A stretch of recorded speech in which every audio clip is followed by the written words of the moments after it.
Israel फिलिस्तीन के बीच जंग का आज छठा दिन है। हर दिन बीतता जा रहा है और जंग और भी तेज और क्रूर होती जा रही है। दोनों देशों में और तबाही मच रही है। दिन रात इस जंग में अभी तक दोनों तरफ से 3000 से ज्यादा नागरिक और सैनिकों की जान जा चुकी है और अभी ना जाने कितने लोगों की जान इसमें जाएगी।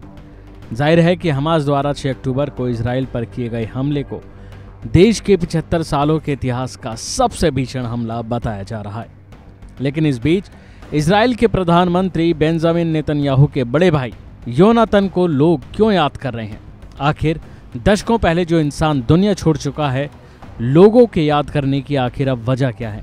क्या है ऑपरेशन थंडरबोल्ट? आइए जानते हैं। मोसाद के साथ मिलकर इजरायली सेना ने ऑपरेशन थंडरबोल्ट चलाया और युगांडा की धरती से अपने 102 यहूदी नागरिकों को रेस्क्यू किया। इस ऑपरेशन में बेंजामिन नेतन्याहू के बड़े भाई योनातन नेतन्याहू ने अपनी जान की कुर्बानी दी थी और आज जब इजराइल मुसीबत में है, फिर लोगों को अपने हीरो की कुर्बानी याद आई है। चलिए आपको बताते हैं कि आखिर कब ये ऑपरेशन चलाया गया था। ये बात है 4 जुलाई 1976 की। इजराइल ने इस दिन ऑपरेशन थंडरबोल्ट चलाया। इसे एतम्बे भी कहा जाता है। योनातन नेतन्याहू, जो पहले से ही इजरायली सेना में सम्मानित अधिकारी थे, उन्होंने ही इस मिशन का नेतृत्व किया था। उस वक्त एयर फ्रांस फ्लाइट 139 ने तेल अवीव से उड़ान भरी। यात्रा पेरिस की थी, लेकिन पहला ठहराव एथेंस में हुआ। जर्मन बॉर्डर मैनॉफ उग्रवादी समूह से जुड़े विल्फ्रेड बॉस और Brigitte Kuhlmann popular front for the liberation of फलस्तीन के 2 उग्रवादी ग्रीस में यात्रियों की शक्ल में सवार हुए और उस प्लेन को बीच में ही हाईजैक कर लिया। इन आतंकियों ने प्लेन को लीबिया के बेनगाजी में उतारा और फिर इसमें ईंधन भरा। इसके बाद आतंकी प्लेन को हाईजैक करके युगांडा में लेके चले गए।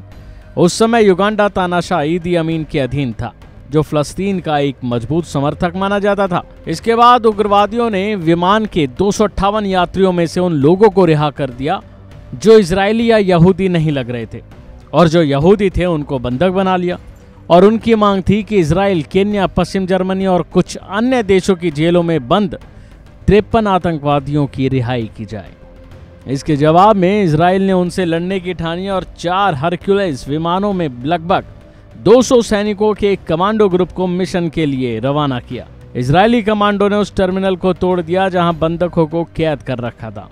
मिशन पूरा हुआ और सैनिकों ने 102 लोगों को बचाया और सभी आतंकियों और दर्जनों युगांडा के सैनिकों को मार गिराया। गोलीबारी में 3 बंधकों की जान भी चली गई थी और इस हमले के दौरान योनी नेतन्याहू भी मारे गए। उनके सम्मान में इस ऑपरेशन को योनातन नाम दिया जाता है।